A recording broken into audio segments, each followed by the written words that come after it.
2।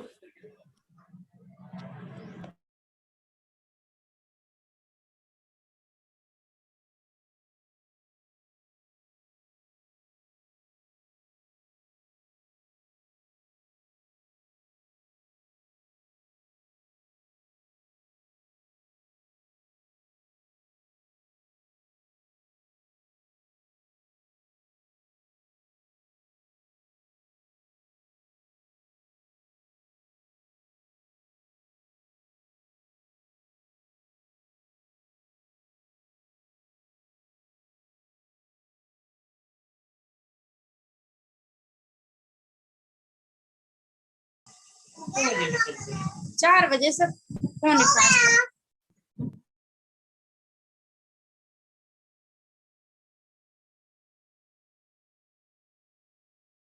हाँ, विकास जी से निवेदन है, आवाज चेक कर लें, इसमें आवाज नहीं आ रही है।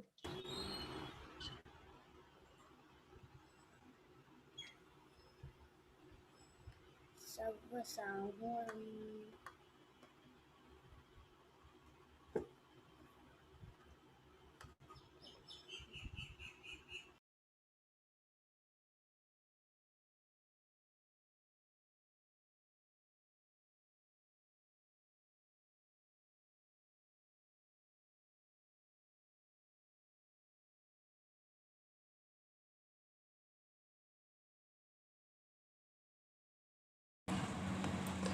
विकास जी सुन पा रहे हो तो इसमें आवाज नहीं आ रही है, कृपया एक बार आप चेक कर लें।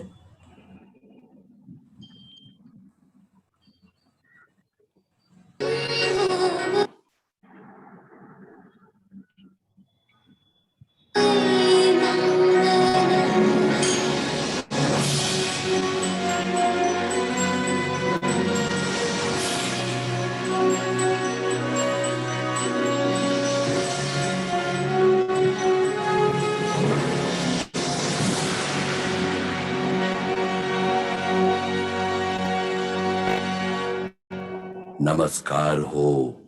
ज्ञान के प्रकाश से विश्व को आलोकित करने वाले तीर्थंकर भगवंतों को नमस्कार हो।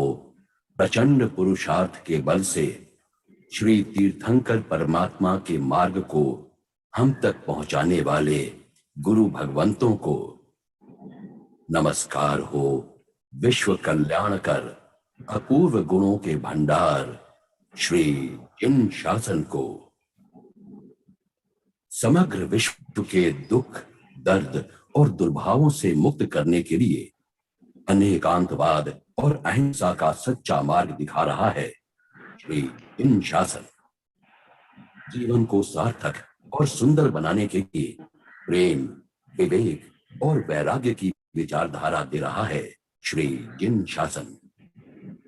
अपने चिंतन को वास्तविक और व्यापक बनाने के लिए ज्ञान और विज्ञान के असंख्य क्षेत्रों का विवरण दे रहा है श्री जिन शासन। जीवन को स्वस्थ, समृद्ध और संपूर्ण बनाने के लिए ज्ञान परंपरा और अपनाना ही होगा। जैनम परिवार इन्हीं परंपराओं को आप तक और विश्व के हर प्रदेश तक पहुंचाने की तमन्ना रखता है। इसीलिए जैनम परिवार इन परंपराओं के मुख्य मुख्य अंशों को दृश्य रूप में दिखाना चाहता है। इसी भावना को सफल करते हुए सबसे पहले आपके सामने जैन परंपरा अनुसार विश्व का स्वरूप दिखाना है। प्रस्तुत है उसी का एक अंश, नर्क दर्शन। नर्क का संपूर्ण स्वरूप दिखाना तो असंभव है, उसका आंशिक दर्शन कराना भी हमारे बस के बाहर है। विश्व में फैल रहे पापाचार, अत्याचार, भ्रष्टाचार, व्यभिचार और अनाचार में सम्मिलित होने वाले को वहां जाना होता है और कितने कष्ट झेलने पड़ते हैं उसका आंशिक चित्रण यहां दिखाया गया है।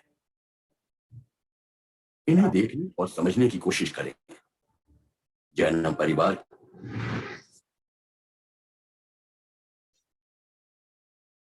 अनंत आलोक के बराबर बीच में स्थित 14 राजलोक।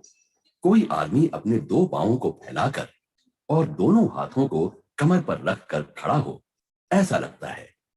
धर्मास्तिकाय अधर्मास्तिकाय, काल, आकाश, जीव, पुद्गल, 6 मुख्य द्रव्यों से बना हुआ ये 14 राजलोक समग्र जीव अजीव सृष्टि को अपने में समा लेता है। 14 राजलोक के सबसे ऊपरी भाग में अत्यंत निर्मल, सुगंधित एवं कोमल सिद्धिशिला है। ये सिद्धिशिला 45 लाख योजन विस्तार वाली है, जिसके ऊपर सिद्ध सुख का अनुभव करने वाले अनंत सिद्ध भगवंत रहते हैं और यहाँ अनंत ज्ञान, अनंत शक्ति और अनंत सुख का आस्वादन करते हैं। इस सिद्ध शिला के नीचे जय विजय, जयंत अपराजित और सर्वार्थ सिद्ध नाम के 5 अनुत्तर के विमान हैं। एक से लेकर ज्यादा से ज्यादा 7-8 भव में ही जो मोक्ष में जाने वाले होते हैं, वैसे जीवों का यहाँ जन्म होता है। यहाँ के देवों का आयुष्य 33 सागरोपम का है। उन्हें 33,000 साल के बाद ही भूख लगती है। इसके नीचे 9 प्रतर से होकर 318 ग्रहवेयक के विमान हैं।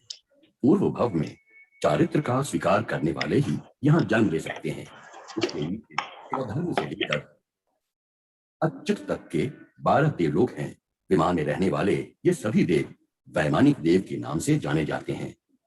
इन 12 देवलोक में हमारे जैसे ही राजा, सेनापति, मंत्री, प्रजा आदि का व्यवहार होता है। अनुत्तर से लेकर ये सभी मिलकर 84,97,023 विमान में वैमानिक देव दैवी सुख का आस्वादन करते हैं।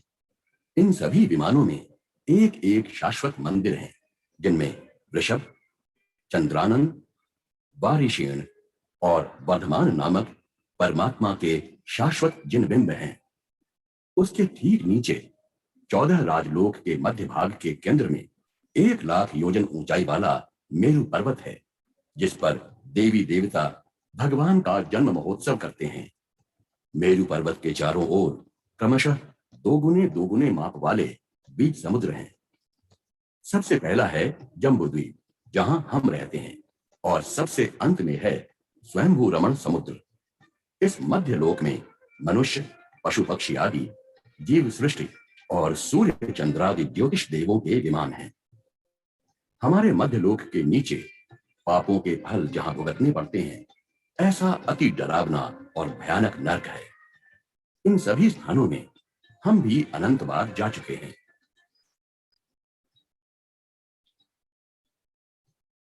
लोक के मध्य भाग से अंतिम भाग तक 7 नरक हैं।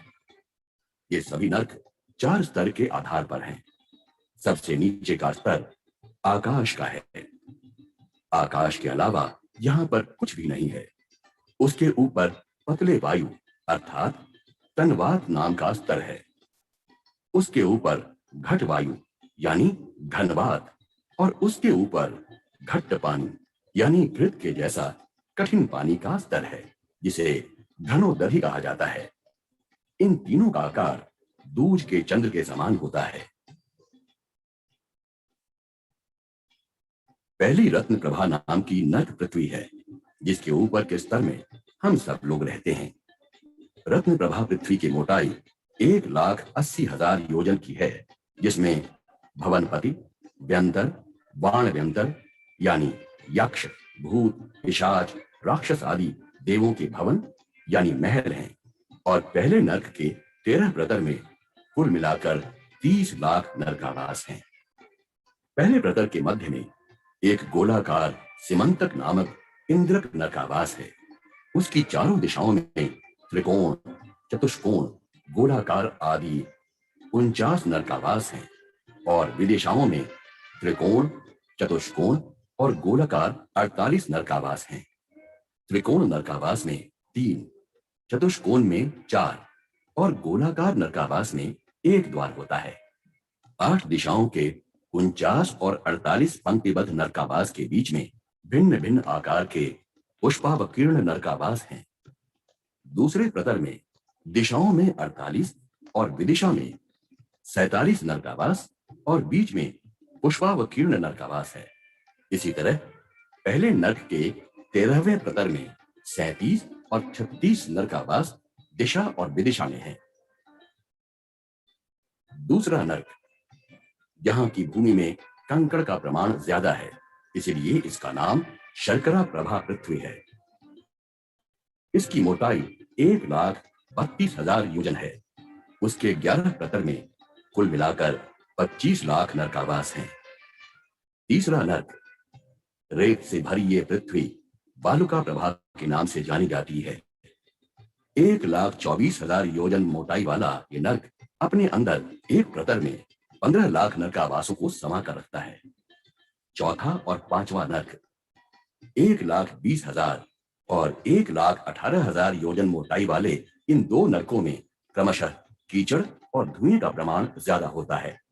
इन दोनों नरकों में 7 और 5 प्रतर हैं और क्रमशः 10 लाख और 3 लाख नरकावास हैं। छठा एवं सातवां नर्क गाढ़े अंधकार से अति भयानक और डरावना तमह प्रभा और महातमह प्रभा नामक ये नर्क 1,16,000 और 1,08,000 योजन मोटाई वाले हैं। छठे नर्क में 3 प्रतर हैं। कुल मिलाकर 60 पंक्तिबद्ध और 99,935 पुष्पावकीर्ण नरकावास हैं और सातवें नर्क में बीच में अप्रतिष्ठान नामक इंद्रक नरकावास है। अप्रतिष्ठान नरकावास 1 लाख योजन लंबा चौड़ा है। उसके चारों तरफ त्रिकोणाकार के एक एक नरकावास हैं। कुल मिलाकर सातवें नर्क में केवल 5 नरकावास हैं। इस तरह 7 नर्क के 49 प्रतर में त्रिकोण, चतुष्कोण, गोलाकार और पुष्पावकीर्ण नरकावास मिलकर कुल 84 लाख नरकावास हैं, जहां नरक के जीवों का जन्म होता है और उनका पूरा जीवन अत्यंत पीड़ा और कष्ट में व्यतीत होता है। ये सभी नरकावास 3,000 योजन ऊंचाई वाले हैं। 7 नरकों में उत्पन्न होने वाले जीवों का जघन्य आयुष्य 10,000 साल और उत्कृष्ट आयुष्य 33 सागरोपम का है। शास्त्रीय परिभाषा में असंख्य सालों के समूह को सागरोपम कहते हैं। इतने काल तक इसमें आने वाले जीव प्रतिपल मौत से भी बदतर वेदना सहते हैं। 7 नरकों की दीवारें वज्र की बनी हुई हैं।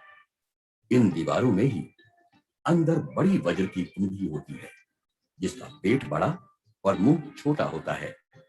इसी के अंदर नर्क के जीव का जन्म होता है। शरीर बड़ा और कुंडी छोटी होने से अंदर का जीव चिल्लाता है। तब परमाधामी देव अथवा नर्क के जीव उसके शरीर के सैकड़ों टुकड़े करके एक एक टुकड़े को बाहर निकालते हैं। सभी जीवों के शरीर पारे जैसे होते हैं। कटने के बाद वे फिर से जुड़ जाते हैं। शरीर के कटने से उन्हें मृत्यु जैसी वेदना होती है, लेकिन मौत नहीं होती।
नीचे के इन 4 नरकों में अपने कर्मों की सजा वो आपस में ही सहते हैं।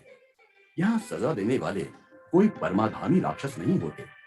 इसका मतलब ये नहीं कि यहाँ दुख और त्रास की मात्रा कम होती है, बल्कि कष्ट की मात्रा अनंत गुना हो जाती है। पूर्व भव में बूचड़खाने, पोल्ट्री फार्म, बड़ी बड़ी मिलों के साथ जुड़े हुए आदमी या तीव्र क्रोधी, अहंकारी और कामी जीवों या परस्पर जाति वैर को रखने वाले जीव, युद्ध आदि तीव्र हिंसा करने वाले खूंखार जीव यहाँ आते हैं। उन जीवों के पास दूसरों को परेशान करने के लिए दूसरा क्रूर भयंकर रूप धारण करने की और शस्त्र पैदा करके लड़ने की शक्ति होती है। यहाँ के सभी जीव दिखने में अति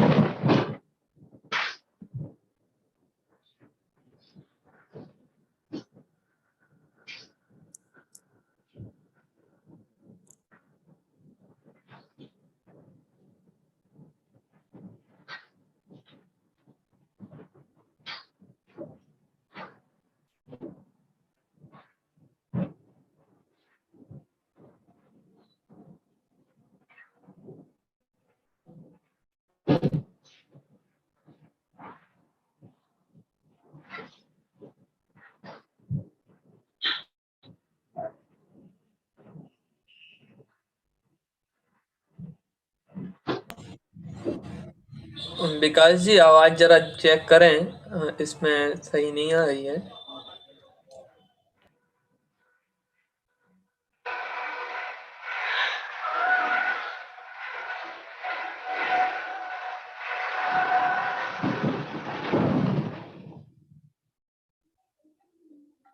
इस नर्क की जमीन भी कांटों जैसी तीक्ष्ण होती है। कहीं दावानल होते हैं तो कहीं बर्फ की बड़ी बड़ी चट्टानें। वहां के पेड़ों के पत्ते भी तलवार जैसे तीक्ष्ण होते हैं। यहाँ के जीव आपस में लड़ते लड़ते ही अपनी पूरी जिंदगी बिताते हैं। 1 से 3 नरक में अंबर्ष, काल, महाकाल, असिपत्र आदि 15 प्रकार के अति क्रूर, भयानक, परमाधामी राक्षस मिलकर बहुत ही कदर्थना यानी त्रास देते हैं। उन्हें गर्म धूल में भूंजते हैं, करवट से शरीर के टुकड़े टुकड़े कर देते हैं, आकाश में ऊपर उछालते हैं, कड़ाही में तलते हैं, खून पीप आदि की उबलती नदी में डुबोते हैं, बहुत भयानक आवाज करके जीवों को डराते हैं। नर्क के जीव हमेशा रोते घबराते मृत्यु की कामना करते हुए अपना सारा जीवन अति दुखमय व्यतीत करते हैं। जब कोई तीर्थंकर भगवंत का कल्याणक होता है, तब नर्क के जीव क्षणिक सुख का अनुभव करते हैं।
कुछ पशुओं पर अत्याचार करके बनाए हुए कॉस्मेटिक के ऊपर और दिखावा करके दूसरों की कपड़ों पर तुमने तेरा जीवन बना तेरी कपड़े बना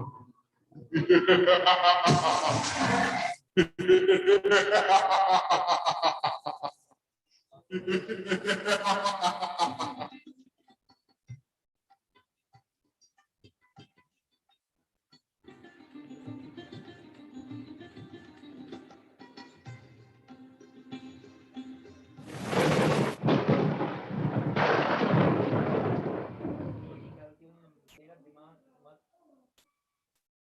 मैं अभी बात नहीं करना चाहता यार, मैं बहुत फ्रस्ट्रेट हूँ और मैटर बढ़ेगा और बुरा हो जाएगा, जो मुझे नहीं करना। तुम्हारे ओवर पावर डोमिनेटिंग पावर करूँगा।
जा रहा हूँ, जा रहा हूँ।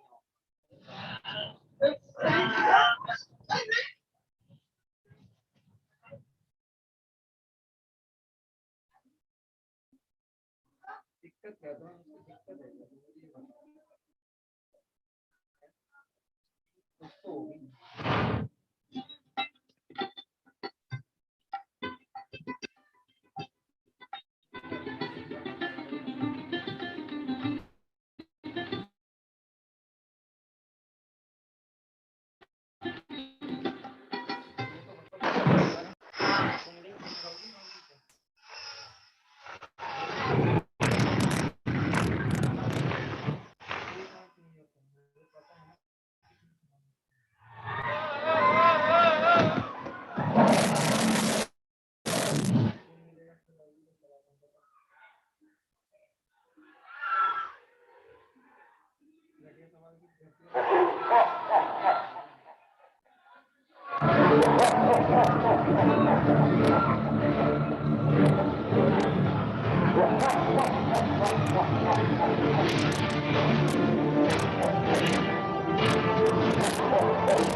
याद है तेरे भी विचार को छुपाने और मौज मस्ती दिखाने के लिए तूने भगवान की भेंट स्वरूप संतान की गर्भ में ही हत्या करवा दी थी।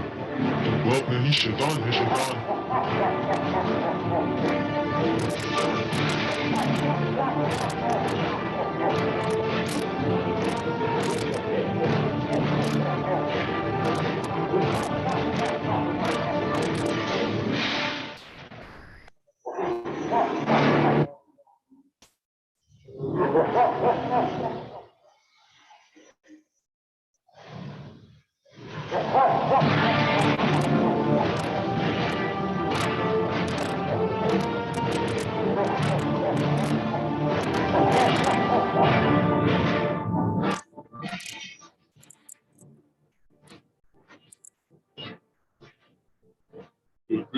ऐसे तुझे कैसे छोड़ूं?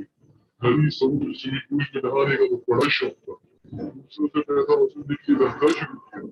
दुश्मनी का बदला लेने के लिए सिपाहियां दी, डराया, धमकाया, दूसरों पे अत्याचार किए। अब दया माया किधर गई?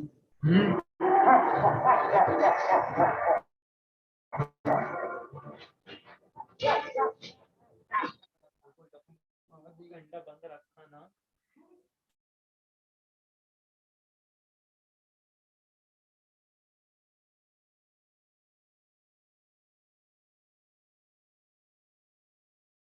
विकास जी हो गई पूरी? हाँ, विकास जी तक आवाज पहुंच रही है?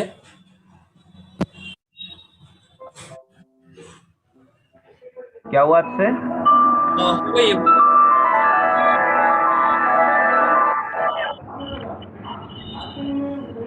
अब नहीं आ रही होगी। हाँ, आवाज आपका माइक म्यूट कर रहे हैं विकास जी। हाँ हाँ बच्चों, देखो कितनी दिल दहलाने देने वाली वीडियो थी, है ना, नरक की। ये तो कल्पना मात्र थी उस कल नरक की। सोचो वास्तव में नरक कितना भयानक होता होगा। कल्पना करी कभी कि कितना भयानक होता होगा वो नरक, जहाँ के दुखों के बारे में हम सिर्फ सुनते थे, आज छोटी सी झलक देखी, है ना। कितने बड़े बड़े राक्षस हैं जो हमें परेशान करते हैं वहां पे, मतलब जो नरक में जीव हैं उनको परेशान करते हैं। ऐसे हम भी कईयों बार इस नरक में जा चुके हैं और अब मौका मिला है कि हम अपना आत्महित करके अच्छी गति में जाएं, नरक में ना जाएं। हाँ, समझ में आ रहा है ना बच्चों? तो किस किस को नरक में जाना है भाई अभी भी? हाँ, किसी को जाना है? नहीं जाना होगा, है ना। सबको अच्छी गति में जाना है ना। चलिए, कुछ प्रश्न मैंने बनाए हैं, उसमें से आपसे पूछूंगा, ठीक है? आप बताएंगे ना? हाँ, सबसे पहला प्रश्न है, जो 3 लोग बताया, सबसे पहले बताया था ना कि 3 लोग है ना, वो कितने राजू का है, ये आपको बताना है। इसमें बताया था, वीडियो शुरू हो रही थी तभी, कि जो 3 लोग है वो कितने राजू का है। हाँ, हैंड रेज हो रहा है हमारे पास, हम किसी से पूछते हैं। हाँ विकास जी, किसी को अनम्यूट करिए।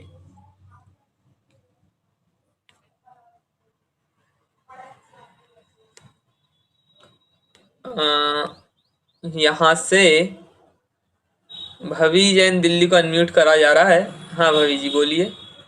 भैया 14 राजू का। 14 राजू का क्या होता है? 3 लोग होता है। बहुत अच्छा उत्तर आया। चलिए आगे चलें। स्वर्ग कितने होते हैं? स्वर्ग कितने होते हैं? बहुत सारे बच्चों को पता है, ये तो बहुत बढ़िया। चलिए हम पूछते हैं पारस कृति जैन से। हाँ कृति जी बोलिए। हाँ, माइक आपका आवाज नहीं आ रही है।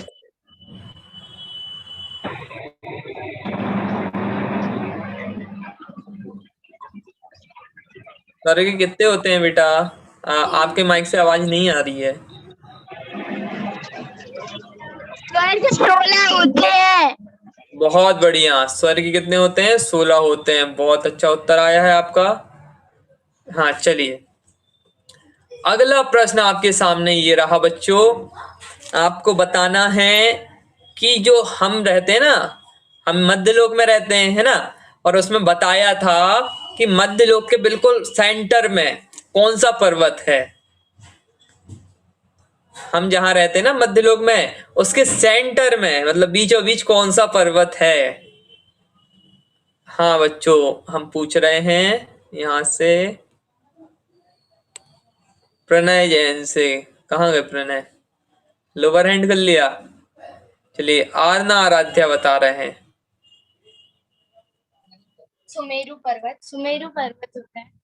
सुमेरु पर्वत होता है ना। बहुत बढ़िया। अब ऊपर से नीचे हम आते जा रहे हैं, है ना। तो सबसे ऊपर, हाँ अभी तो सबसे ऊपर रह गया ना। स्वर्ग पता कर लिया, बीच में पता कर लिया, अब सबसे ऊपर क्या है 3 लोक में? हाँ, 3 लोक के सबसे ऊपर क्या है? हाँ, हम यहाँ से प्रमीला मोदी इनको अनम्यूट कर रहे हैं, ये बताएं। आप आपका माइक खोल लीजिए। जी हेलो, जी जी, आ रही है आवाज। आवाज आ रही है भैया? हाँ, जी इस सिद्धशिला है सबसे ऊपर, वात विलय 3 वात जी विलय है और तनु वात विलय पे सिद्धशिला है, मतलब बहुत बढ़िया उत्तर आया है आपका कि सबसे ऊपर तो क्या है, बात वलय है, और उसमें भी तनु बात वलय में क्या है स्थित, सिद्ध शिला सिद्ध स्थित भगवान। है ना। बहुत अच्छा उत्तर आया है, सभी ने बहुत ही ध्यान पूर्वक सुना है, बहुत बढ़िया। अब हम ऊपर से नीचे की ओर आते हैं, ठीक है। ऊर्ध्वलोक हो गया, है ना, सिद्ध शिला देख ली, स्वर्ग भी देख लिए, है ना, 16 स्वर्ग हैं, है ना, और बीच में भी देख लिया कि सबसे सेंटर में क्या है, सुमेरु पर्वत है। अब और नीचे आते हैं तो नर्क कितने हैं। हाँ बच्चों, नर्क कितने हैं, कौन बताएगा। हाँ, प्रणय बता रहे हैं नर्क कितने हैं। ये नाम भी बताना है। नहीं, संख्या अकेली बतानी है आपको। 5 कितने हैं, 5 5 5 नर्क हैं, ठीक है। 7 7 है ना, बहुत बढ़िया। आपकी आवाज ठीक नहीं आ रही थी, है ना। 7 नर्क हैं। चलिए, अब 7 नरकों के नाम कौन बताएगा, उसमें आ रहे थे एक एक करके, है ना। 7 नरकों के नाम बताने हैं आपको। चलिए, हम पूछ रहे हैं नेहा जी से। हाँ नेहा जी, आप बता रहे हैं 7 नरकों। आपको पता है भाई, धूम, पंख, बालुका, शर्करा, हाँ, और बस इतना ही याद हो पाए भैया जी। हाँ, 4 नरक है, ये आपने बताए। ये भी क्रमशः नहीं बताए, क्रमशः कौन बताएगा। मैं हाँ, क्रमशः नाम कौन बताएगा, पारस जैन भोपाल से पूछते हैं। चलिए पारस जी बताइए। जी बोलिए भैया। हाँ, 7 नरकों की क्रमशः नाम बताने हैं, आप बता रहे हैं। भैया 7 नरक के नाम होते हैं, क्या कहते हैं भैया, याद आ रहा है भैया, नेत्र प्रभा, हाँ, शर्करा प्रभा, हाँ, बालुका प्रभा, हाँ,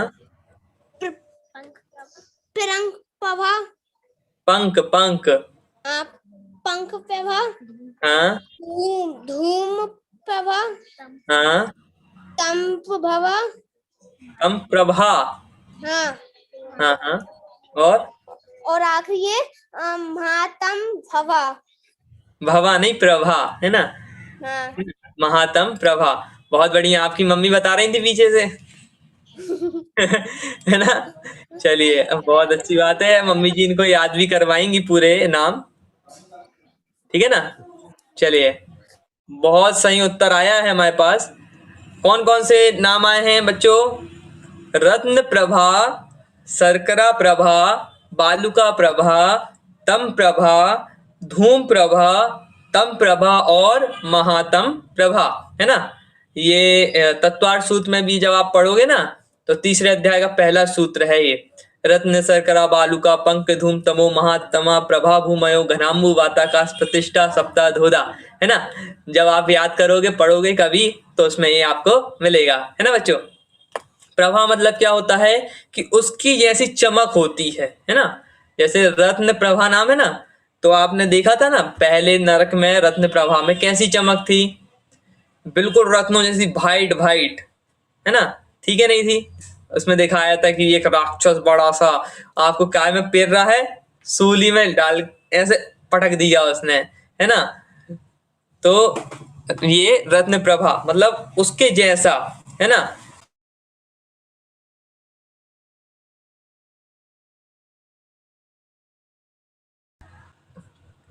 हाँ बच्चों, उसकी कैसी होती है, शक्कर जैसी प्रभा होती है, मतलब वहां की भूमि कैसी होती है, शक्कर जैसी चमकने वाली होती है ना। फिर बालू का प्रभा, बालू का प्रभा में क्या होता है कि जो रेत जैसी होती है ना, वहां की भूमि रेतीली होती है ना, नरक की। और फिर पंख प्रभा, पंख प्रभा जो नरक भूमि है वहां पे पूरा कीचड़ कीचड़ जैसा रहता है ना, इतनी दलदल वाली रहती है, जैसे दलदल में आप कभी गए होगे ना, धंस जाते हैं, पूरा अंदर घुस जाते हैं, है ना, ऐसी पृथ्वी रहती, बहुत भयानक वाली। और फिर धूम प्रभा, एक पृथ्वी ऐसी होती नरक में जहां पे धुआं ही धुआं रहता है, धुआं ही धुआं रहता है, कुछ दिखता नहीं है सामने का, और राक्षस आता है और काट के चला जाता है हमें, है ना, ऐसी पृथ्वी होती है, धुआं ही धुआं रहता है। और धुएं में कैसी होती है, हमारी आंख जलने लगती है, कभी आप धुएं में जाओ तो आंख जलने लगती है, आंखों से आंसू आने लगते हैं, इतनी पीड़ा होती है वहां पे, है ना। फिर क्या होता है, तम प्रभा, मतलब वहां पे अंधकार रहता है, पूरा अंधकार, और मारा काटी मची रहती है, अंधकार में बिल्कुल कुछ नहीं दिखता। और फिर महातम प्रभा, मतलब महा अंधकार, तम मतलब क्या होता है, अंधकार, घना अंधकार रहता है, प्रभा मतलब चमक, मतलब बहुत घना अंधेरा रहता है ना। ऐसी वो सातवीं पृथ्वी होती है ना बच्चों। तो खतरनाक खतरनाक पृथ्वियां हैं ये, है ना। तो इन नरकों में हमें कभी नहीं जाना है, ठीक है बच्चों। और आपने छह ढाला तो पढ़ी होगी कि एक भूमि में पैर रखते ही तो कैसे होते हैं, तहां भूमि पर सत दुखेसो बिच्छू सहज डसे नहीं तेसो, मतलब हजारों बिच्छू काटते हैं, इतनी दुख होता है ना। और कैसी कैसी नदी बह रही थी उसमें, देखा था आपने, लाल खून की नदी बह रही थी, है ना, पीप की नदी बहती है, उसमें बहुत सारे कीड़े होते हैं, और जब हमें उसमें डाल दिया जाता है ना तो पूरा कीड़े हमारा शरीर खा जाते हैं, है ना। जितना दर्द अभी होता है ना उतना ही दर्द वहां पे भी होता है ना, समझ में आ रहा है। और तेल में तला जाता है ना, इतनी इतनी ठंडी होती है, इतनी गर्मी होती है कि गल जाओ आप, है ना, ऐसा। तो भाई ऐसे नरकों में तो हमें नहीं जाना, है ना। इसके लिए क्या करना कि पाप नहीं करना है ना बच्चों, और बड़ों की बात मानना, धर्म से जुड़े रहना, है ना, समझ में आ रहा है ना। और जो भी जिन शासन में आज्ञा दी है उसकी पालन करना चाहिए, ठीक है बच्चों। तो मैं समझता हूँ आपको बहुत कुछ समझ में आ गया होगा। अभी किसी को प्रश्न हो तो पूछ सकता है। हाँ, प्रणय हाथ उठा रहा है, इसको कुछ पूछना है। हाँ प्रणय बोलो। भैया मैं थोड़ा लेट ज्वाइन हो पाया था, तो आप है ना ये वीडियो की लिंक भेज दीजिए। ठीक है, हम आपको ये लिंक आपके ग्रुपों में सेंड कर देंगे बच्चों, ठीक है, आपको वहां पे मिल जाएगी, ठीक है बच्चों। हाँ, और किसी को कोई प्रश्न है इससे संबंधित तो पूछ सकता है। हाँ, भवी पूछ रही हैं कुछ। हाँ भवी बोलो। भैया डाउट है कि पेपर में इस पेपर में क्या क्या आएगा। हाँ बेटा, अभी पेपर में आपको बता दिया जाएगा, मतलब नॉर्मल नॉर्मल चीजें आएंगी, उसमें ज्यादा कोई कठिन वाली बात नहीं है ना। ऐसे आपसे पूछ लिया जाएगा, सीधी बात है ना। नरकों में जैसे पूछ लिया जाएगा कि खाने पीने को मिलता है या नहीं मिलता है, तो नहीं मिलता है, ऐसे प्रश्न आएंगे, बहुत सरल आएंगे, आप उसकी चिंता मत करो, ठीक है बच्चों। हाँ, और किसी को प्रश्न है तो पूछिए। हाँ भभी प्रणय नहीं है ना। चलिए आगे बढ़े, आज की कक्षा समाप्त करते हैं, हमारा समय भी हो गया है बच्चों, है ना। चलिए, प्रणय पूछ रहा है। हाँ चलो, प्रणय पूछ रहा है कुछ। हाँ बोलो प्रणय। हाँ, माइक अनम्यूट कर लीजिए आपका। भैया मैं थोड़ी देर से ज्वाइन हुआ था, तो पेपर के बारे में आप बता दोगे। पेपर के बारे में कुछ नहीं बताया बच्चों अभी, मतलब ऐसी नॉर्मल पेपर आएगा, उसकी चिंता मत करो आप तो उससे पढ़ो, है ना, रटने वाला काम नहीं है ना, आप समझो पढ़ो बस, है ना, पेपर की टेंशन मत लो, ठीक है बच्चों। हाँ चलिए, अभी हम यहाँ से इस मीटिंग को समाप्त करते हैं बच्चों, है ना। एक बार जोरदार जयकारा लगा के हम अपनी कक्षा को समाप्त करेंगे। बोलो महावीर भगवान की जय हो जय हो जय हो जय हो हमारी पिता की जय हो जय हो जय हो।